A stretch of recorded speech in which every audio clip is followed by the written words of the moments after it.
ఉంది. ప్రజలు కేవలం 9 మాసాలకి ప్రభుత్వం అంటే విసుగు చెందినారు. సమయం కోసం ఎదురు చూస్తూ ఉన్నారు. సమయం వచ్చినప్పుడు వీళ్ళకు దిమ్మ తిరిగే గుణపాఠం తప్పకుండా చెప్తారు. ఇప్పుడు వెరీ సింపుల్. ఈరోజు అధికార పక్షం ఉంది, అధికార పక్షం ప్రతిపక్షం ఉండేది ఓన్లీ వైఎస్ఆర్ కాంగ్రెస్ పార్టీని. 11 సీట్లు వచ్చినాయంటున్నారు. 40% ఓట్లు వచ్చినాయనేది ఏమన్నా మర్చిపోతున్నారా? 40% ఓట్లు వచ్చినాయి. 4 ఎంపీలు ఉన్నారు, 11 మంది ఎమ్మెల్యేలు ఉన్నారు. నిజంగా ఈ ప్రభుత్వానికి దమ్ము ఉంటే, ధైర్యం ఉంటే, ఈ ప్రభుత్వానికి ప్రజల గొంతు వినే ఉద్దేశం ఉంటే, నిజంగా నిజాయితీతో ప్రజల గొంతు వినే ఉద్దేశం ఉంటే వైఎస్ఆర్ కాంగ్రెస్ పార్టీకి ప్రతిపక్ష హోదా ఇవ్వాలా. లేకపోతే జగన్మోహన్ రెడ్డి గారికి 175 మంది ఎమ్మెల్యేలో ఒక ఎమ్మెల్యే మాదిరి నువ్వు కన్నా మైక్ ఇస్తే ఆయన చెప్పాలనుకున్నవి 2 నిమిషాలు నువ్వు మైక్ కట్ చేస్తే ఏం చెప్పగలడు? అదే ప్రతిపక్ష హోదా ఉంటే ప్రతిపక్ష నాయకుడిగా కనీసం ముఖ్యమంత్రి గారు గంట మాట్లాడితే ప్రతిపక్ష నాయకుడికి 40 నిమిషాలకి టైం కేటాయిస్తారు.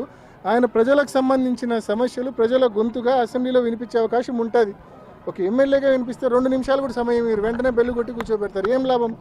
దానివలన అసలు సమస్యలు అసెంబ్లీలో రిప్రజెంట్ చేసే అవకాశం కూడా ఉండదు. ఇది నిజంగా జగన్మోహన్ రెడ్డి గారిని అవమానం చేసినామని చంద్రబాబు నాయుడు గారు కానీ, స్పీకర్ కానీ, డిప్యూటీ స్పీకర్ గారు కానీ అనుకుంటున్నారు.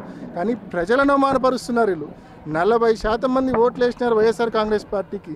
ప్రజలు గొంతుగా వైఎస్ఆర్ కాంగ్రెస్ పార్టీ పనిచేస్తూ ఉందని చెప్పి వాళ్ళు భయపడి ప్రజలు మనకు ప్రతిపక్ష హోదా ఇవ్వడం లేదు. సో వీళ్ళు బేసికల్గా జగన్మోహన్ రెడ్డి గారిని కాదు అవమానం గురి చేసేది, ప్రజలను అవమానిస్తూ ఉన్నారు ఈ కూటమి ప్రభుత్వము, ఈ స్పీకరు, ఈ డిప్యూటీ స్పీకరు.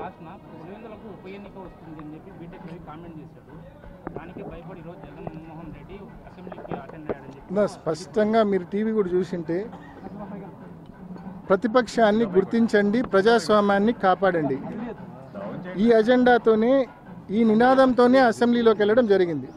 ప్రతిపక్షాన్ని గుర్తించండి, ప్రజాస్వామ్యాన్ని కాపాడండి. మనమల్లా కోరేది ప్రతిపక్షాన్ని గుర్తించి ప్రతిపక్ష హోదా ఇమ్మని చెప్పి అడుగుతూ ఉన్నాం. ఇస్తే అసెంబ్లీకి జగన్మోహన్ రెడ్డి గారు ప్రతిపక్ష నాయకుడిగా పోతే వీళ్ళకి ఏ రకంగా సినిమా కనిపిస్తుందో అందరికీ తెలుసు. వీళ్ళకి ఏ రకంగా, ఎందుకంటే ఒక్క హామీ అమలు చేయలే. ఆయన మొదలు పెడితే ఇంకా వీళ్ళు సమాధానం చెప్పాల్సి వస్తుంది. వీళ్ళ దగ్గర సమాధానం ఉంటే కదా, అసలు ఆన్సర్ ఉంటే కదా వీళ్ళ దగ్గర. కేవలం అవి తప్పించుకోవడం కోసం ప్రతిపక్ష హోదా ఇవ్వకుండా ఈ మాదిరి బిహేవ్ చేస్తూ ఉన్నారు. అంతేకాకుండా నిజంగా ఉప ఎన్నిక అంతగా ముచ్చటపడితే ఇంత భయంకరమైన కూటమి గాలిలో కూడా 65,000 ఓట్ల తేడాతో ఆయన రవి అనే వ్యక్తి ఓడిపోయినాడు. ఇంత భయంకరమైన కూటమి గాలిలో ఈ 9 నెలల్లో ఇలా పరిపాలన చూసినాక ఈరోజు నిజంగా అంత ముచ్చట ఉంటే, అంత నిజంగా అంత కోరుకునేట్టుకుంటే పులివెందుల కావచ్చు, లేకుంటే కుప్పం కావచ్చు, మంగళగిరి కావచ్చు, పిఠాపురం కావచ్చు, 4 చేద్దాం. పట్టండి, 4 చేద్దాం, చూసుకుందాం, 4 చేద్దాము. 4 ఈ 9 నెలల ఈ ప్రభుత్వ పాలనకు రెఫరెండంగా, సూపర్ 6 అమలుకు రెఫరెండంగా ఎన్నికలని చెప్పి ప్రకటిద్దాం 4 నియోజకవర్గాల్లో. చూస్తాం మరి ప్రజలు ఏం తెలియజేస్తారు. ఊరికే కాకమ్మ కబుర్లు, దద్దమ్మ మాటలు నిజంగా మాట్లాడకూడదు. చేతనైతే గన పథకాలు అమలు చేయాలా, చేతనైతే ప్రతిపక్ష హోదా ఇచ్చి ప్రజల గొంతు వినాలా.